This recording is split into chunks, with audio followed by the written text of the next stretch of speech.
Hello students, how are you. बेटा 10th और 11th के स्टूडेंट्स के लिए जो मैंने ये वर्क शुरू किया है उसको आपको सीरीज में पढ़ना है। ये मत सोचना कि सर कभी कुछ डाल रहे हैं कभी कुछ डाल रहे हैं। एक्चुअल में ये थोड़ा सा मिक्सअप 11th और 12th की वजह से हो रहा है। बीच बीच में मैं 12th के भी डाल रहा हूँ और 11th के भी। तो जो यूनिट चल रही है वही चलेगी, जैसे कि periodic classification of elements, periodic classification of elements. Elements का पीरियोडिक क्लासिफिकेशन हमने शुरू कर रखा है और अब उसको आपको ध्यान से पढ़ना है। हमने पीरियोडिक टेबल के बारे में बताया था, हमने आपको कुछ कॉम्पिटिटिव क्वेश्चंस के बारे में बताया था। कई कॉम्पिटिटिव क्वेश्चंस मैंने आप लोगों को कराए थे और उसमें शायद आप लोगों को अच्छे से समझ आया भी होगा। और मतलब क्वेश्चंस कंपटीशन में जिस तरीके से पूछे जा सकते हैं आप उनको एक बार देख के आसानी से सॉल्व कर सकते हो। तो अब उससे आगे बढ़ते हुए हम जैसे हमने लिखा था हेलिना की रब से फरियाद,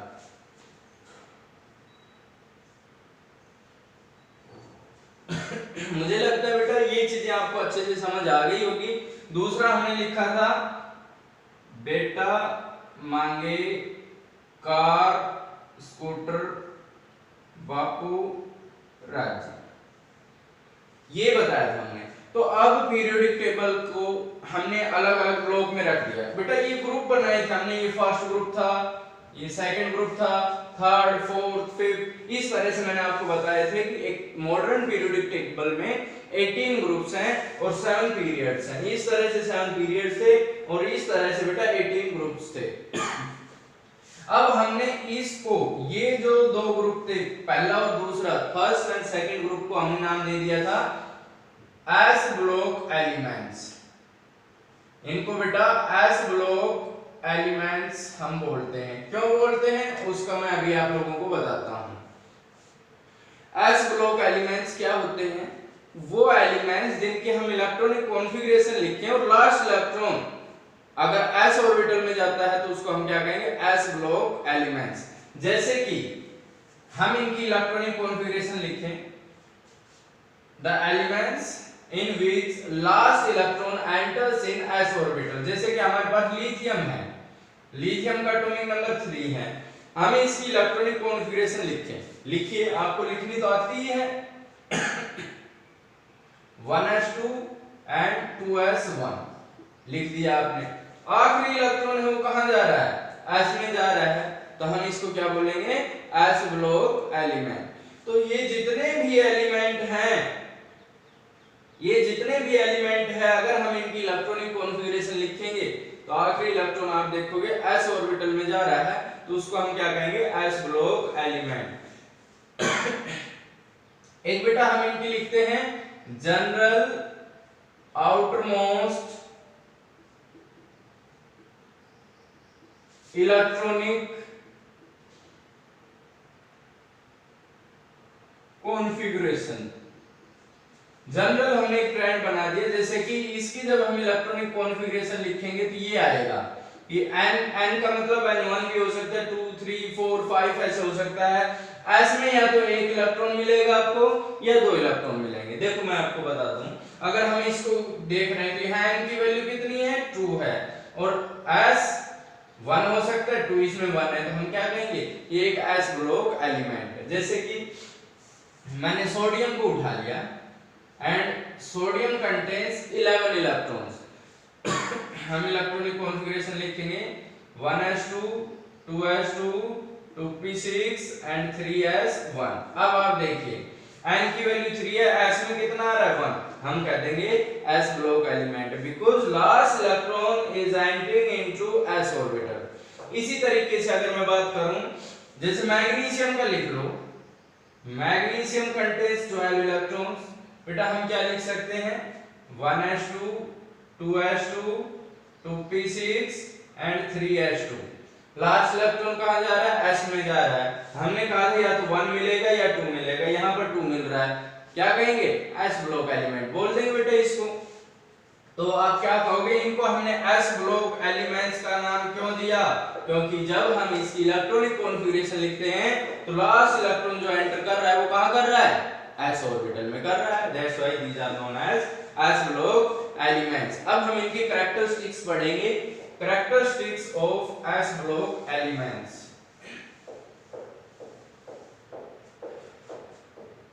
characteristics of s block elements।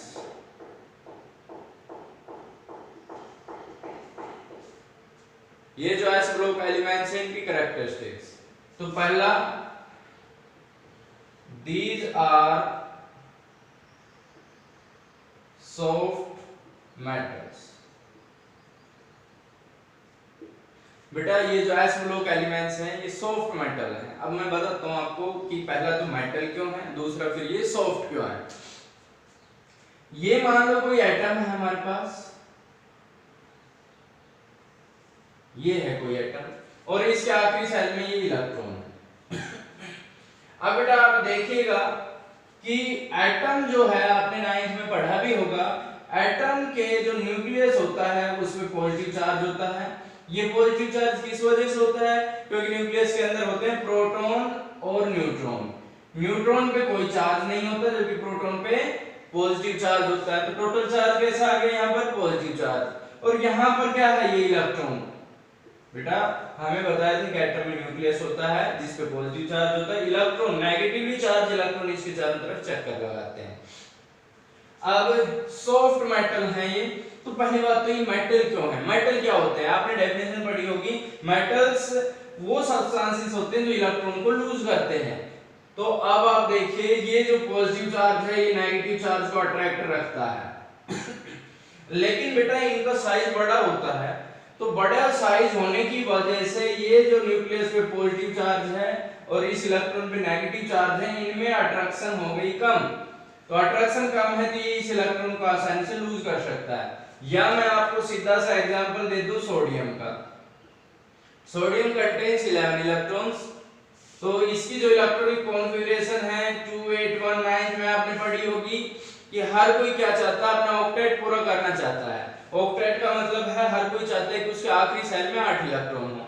इसके आखिरी सेल में 8 इलेक्ट्रॉन कब होंगे, जब ये इलेक्ट्रॉन लूज कर दे। तो ये जो है इनके सब के आखिरी में या तो 1 इलेक्ट्रॉन है या 2 इलेक्ट्रॉन्स है, तो ये उन 1 और 2 इलेक्ट्रॉन्स को लूज कर देते हैं अपना ऑक्टेट पूरा करने के लिए, और जो इलेक्ट्रॉन लूज करते हैं बेटा वो मेटल कहलाते हैं। तो क्योंकि ये इलेक्ट्रॉन लूज कर सकते हैं आसानी से, इसलिए ये क्या है, मेटल। फिर इनका साइज बड़ा होता है, आगे बढ़ेंगे हम कि इनका साइज बड़ा क्यों होता है। तो साइज इसका बड़ा होगा, वो मेटल कैसे होते हैं, सॉफ्ट होते हैं। तो बेटा अभी आपको ये याद रखना है, ये सॉफ्ट मेटल है। मेटल क्यों है, इलेक्ट्रॉन लूज करते हैं, सॉफ्ट क्यों है, साइज बड़ा है। उससे आगे चलते हैं सेकंड वन,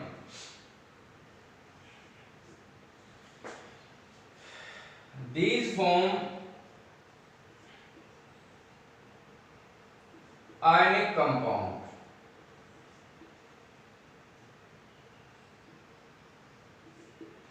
ये बेटा क्या करते हैं, आयनिक कंपाउंड बनाते हैं। आयनिक कंपाउंड कौन बनाएगा, जो इलेक्ट्रॉन लूज करेगा। देखो आयनिक कंपाउंड क्या होते हैं, जैसे सोडियम है और क्लोरीन है।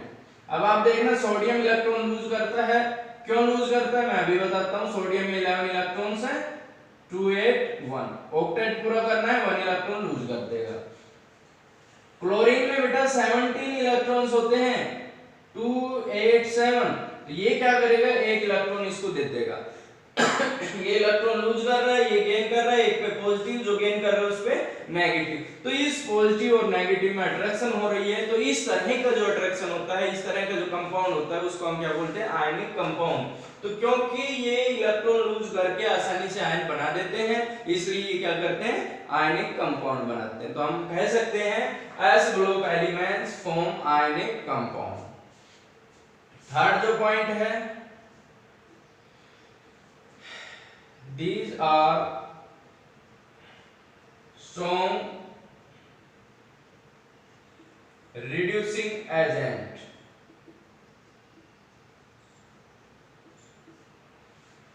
अब हमने ऑक्सीडेशन और रिडक्शन पढ़ा होगा, आपको मैं फिर से बता देता हूं। ऑक्सीडेशन क्या होता है? ऑक्सीडेशन होता है lose of electron, loss of electron. जो इलेक्ट्रॉन लॉस करता है उसको हम ऑक्सीडेशन बोलते हैं, जो इलेक्ट्रॉन गेन करता है उसको हम रिडक्शन बोलते हैं। अब ऑक्सीडेशन की अगर मैं बात करूं, जिसने इलेक्ट्रॉन लूज किया है, लॉस ऑफ इलेक्ट्रॉन है, उसकी ऑक्सीडेशन हुई है, और जिसकी ऑक्सीडेशन होती है उसको बेटा हम बोलते हैं रिड्यूसिंग एजेंट। मैं आपको एक एग्जांपल दे देता हूं। जैसे हमारे पास है zinc plus Cu2 positive, zinc 2 positive plus Cu, ये एक एग्जांपल है। जिंक ने 2 इलेक्ट्रॉन लूज कर दिए, जो इलेक्ट्रॉन लूज करता है उसकी ऑक्सीडेशन होती है। कॉपर ने 2 इलेक्ट्रॉन गेन कर लिए, जो गेन करता है उसकी रिडक्शन होती है। जिंक की यहाँ पर ऑक्सीडेशन हो रही है, कॉपर की यहाँ पर रिडक्शन हो रही है, तो हम कहेंगे zinc is oxidised while copper is reduced. लेकिन बेटा जिसकी ऑक्सीडेशन होती है, अब इसकी ऑक्सीडेशन हुई है, लेकिन इसकी ऑक्सीडेशन की वजह से इसकी क्या हुई है? रिडक्शन। तो ये एक ऐसा एजेंट हो गया जिसने इसकी क्या करा दी? रिडक्शन करा दी। तो जिसकी ऑक्सीडेशन होती है उसको हम रिड्यूसिंग एजेंट बोलते हैं, रिड्यूसिंग एजेंट। जिनकी ऑक्सीडेशन होती है उनको हम रिड्यूसिंग एजेंट बोलते हैं। जिनकी ऑक्सीडेशन हुई है तो हम कह देंगे ये रिड्यूसिंग एजेंट है, और जिसकी रिडक्शन हुई है उसको हम क्या कहेंगे? Oxidising agent. तो क्योंकि जो अल्कली मेटल्स कहीं या एस ब्लॉक एलिमेंट्स हैं, ये इलेक्ट्रॉन लूज कर सकते हैं। इलेक्ट्रॉन लूज जो करेगा उसकी ऑक्सीडेशन मतलब क्या है? Reducing agent. तो आप देखिएगा सोडियम ने इलेक्ट्रॉन लूज किया था, सोडियम की ऑक्सीडेशन, तो हम उसको क्या कहेंगे? Reducing agent. तो ये रिड्यूसिंग एजेंट क्यों है? क्योंकि ये आसानी से इलेक्ट्रॉन लूज कर सकते हैं। तो आप यहां से ये कहोगे कैन लूज इलेक्ट्रॉन इजीली। आपसे पूछा जाए ये स्ट्रॉन्ग रिड्यूसिंग एजेंट क्यों है, तो आप क्या कहोगे? Because this can lose electron easily. बेटा 3 पॉइंट लिखवा रहा हूं, बस ये मेन पॉइंट है 3 कि ये क्या है? स्ट्रॉन्ग रिड्यूसिंग एजेंट है, यानी कंपाउंड बनाते हैं, और ये सॉफ्ट मेटल है। इनकी बाकी प्रॉपर्टीज जैसे ionisation enthalpy, electron gain enthalpy, atomic size आगे बढ़ेंगे हम चल के। अब तो बस थोड़ा सा इंट्रोडक्शन करा दिया कि एस ब्लॉक एलिमेंट क्या होते हैं, जिनकी हम इलेक्ट्रॉनिक कॉन्फ़िगरेशन लिखें और आखिरी इलेक्ट्रॉन s ऑर्बिटल में जाए, उनको हम क्या बोलेंगे? s block elements. इसके बाद नेक्स्ट पहुंचते हैं हम p ब्लॉक एलिमेंट्स।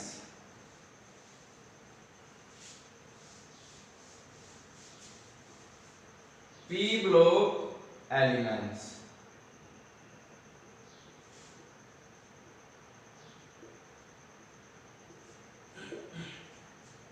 ये फिर से मैं बता देता हूं 10th एनटीएससी और 11th के लिए बेटा। तो S block P block elements क्या होंगे? सेम एस की तरह हम डिफाइन करेंगे कि जिनकी हम इलेक्ट्रॉनिक कॉन्फ़िगरेशन लिखें और लास्ट इलेक्ट्रॉन अगर p ऑर्बिटल में जाए तो उसको हम क्या कहेंगे? p block elements. मैं यहां आपको बता देता हूं, जैसे हमने बताया था बने आलू गोभी इन तेल, कहे सीता जी सुने प्रभु, ना पी ऐसे सबके बीच, और स्टाइल से टिको, फिर कल बाहर आई आंटी, हिना नीना और करीना 0 रन। तो ये चीजें मैंने आपको बताई थी। अब हम इनके अगर इलेक्ट्रॉनिक कॉन्फ़िगरेशन लिखेंगे तो लास्ट इलेक्ट्रॉन p ऑर्बिटल में जाएगा और इनको हम क्या कहते हैं? p block elements. अगर आपको देखना है तो एक बार आप देख सकते हैं, जैसे फास्फोरस है, फास्फोरस है 15 इलेक्ट्रॉन्स, एटॉमिक नंबर 15 है। लिखिए आप 1s2 2s2 2p6 3s2 and 3p, कितने बच गए बेटा? 3। तो लास्ट इलेक्ट्रॉन कहां जा रहा है? p ऑर्बिटल में जा रहा है, तो हम इसको क्या कह देंगे? p block element. अब क्लोरीन का लिख लीजिएगा 17 है, 1s2 2s2 2p6 3s2 and 3p5। Last electron p orbital में जा रहा है तो इसको हम क्या कह देंगे, p ब्लॉक एलिमेंट। तो बेटा ये p ब्लॉक एलिमेंट्स हो गए, ये जो बोले जाते हैं p block. Helium inert gases की वजह से यूज किया गया है। अगर इसकी इलेक्ट्रॉनिक कॉन्फ़िगरेशन लिखें तो इसका इलेक्ट्रॉन p में नहीं जा रहा है। फिर इसके बाद हम लिखते हैं इनकी भी कैरेक्टरिस्टिक्स। एक जनरल आउटरमोस्ट इलेक्ट्रॉनिक कॉन्फ़िगरेशन क्या लिखेंगे, general outermost electronic configuration NS2 NP126, it is the general outermost electronic configuration of p block elements। आप किसी भी उसकी एलिमेंट की इलेक्ट्रॉनिक कॉन्फ़िगरेशन लिखोगे NS2 NP, p आएगा 1 to 6। बताओ 3 1 और 6 के बीच में आ रहा है या 5 1 और 6 के बीच में आ रहा है, तो 1 से लेकर 6 तक मिलेगा। यहाँ हमें NS2 एंड ये और ये सेम रहेंगे, ये 3 है तो ये 3 है, ये 3 है तो ये 3 है, इस तरीके से। अब आप सिलिकॉन देख लीजिएगा, सिलिकॉन है 14 इलेक्ट्रॉन्स, तो आप लिखोगे 1s2 2s2 2p6 3s2 and 3p2।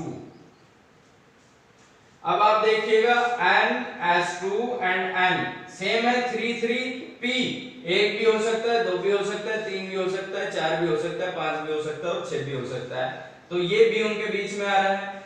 So it is the outermost electronic configuration of p block elements. अब इसकी कैरेक्टरिस्टिक्स और पढ़ लेते हैं।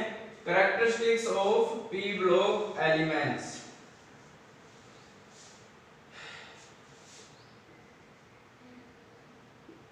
Characteristics of p block elements। अब बेटा इसमें क्या होता है, p ब्लॉक एलिमेंट्स, s का तो हमने बताया था क्या है, सॉफ्ट मेटल्स हैं, लेकिन ये मेटल भी हो सकते हैं और नॉन मेटल भी। तो हम क्या कहेंगे, p block elements these are metals as well as non metals. बेटा इनमें मेटल भी होते हैं और नॉन मेटल भी होते हैं। अगर हम यहाँ पर बात करें एल्यूमिनियम क्या है, मेटल है, इधर चले जाएंगे तो ये क्या आ गया हमारे पास, नॉन मेटल आ गए। तो p ब्लॉक एलिमेंट्स जो है उसके अंदर क्या है, मेटल भी है और नॉन मेटल भी है। इसके बाद सेकंड पॉइंट, जैसा कि हमने उसमें पढ़ा था कि भाई उसमें हमने क्या पढ़ा था कि ऑक्सीडाइजिंग एजेंट है या रिड्यूसिंग एजेंट है। उस केस में क्या था, वो इलेक्ट्रॉन लूज कर रहे थे तो क्या थे वो रिड्यूसिंग एजेंट। भाई उनकी ऑक्सीडेशन हो रही थी तो क्या हो गए, रिड्यूसिंग एजेंट। अगर हम इनकी बात करें तो कुछ केसेस में इलेक्ट्रॉन लूज भी करते हैं, कुछ केसेस में इलेक्ट्रॉन गेन भी कर सकते हैं। तो ये ऑक्सीडाइजिंग एजेंट का रोल प्ले कर रहे हैं और रिड्यूसिंग एजेंट का भी। अगर मैं लिखूं these are oxidising agent as well as reducing agent। आप देखिएगा कुछ इसमें इलेक्ट्रॉन गेन करते हैं, इलेक्ट्रॉन गेन करते हैं उनकी क्या होती है बेटा, रिडक्शन, और जो रिडक्शन होती है उनको हम ऑक्सीडाइजिंग एजेंट बोलते हैं। तो उनको हम क्या कहते हैं, दीज आर ऑक्सीडाइजिंग एजेंट। इसी तरीके से जिनकी ऑक्सीडेशन होती है, क्योंकि कईयों की में ऑक्सीडेशन भी होती है, इलेक्ट्रॉन लूज भी कर रहे हैं, तो उनको हम क्या कहेंगे, रिड्यूसिंग एजेंट।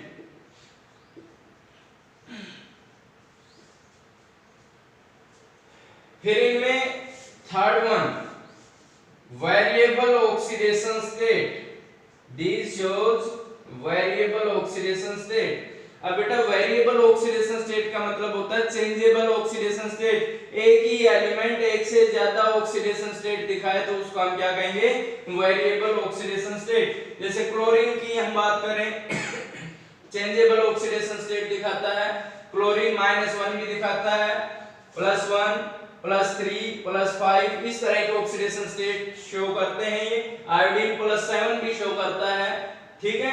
तो ये डिफरेंट ऑक्सीडेशन स्टेट, एक ही एलिमेंट एक से ज्यादा ऑक्सीडेशन स्टेट दिखाए तो उसको हम क्या कहते हैं, वेरिएबल ऑक्सीडेशन स्टेट।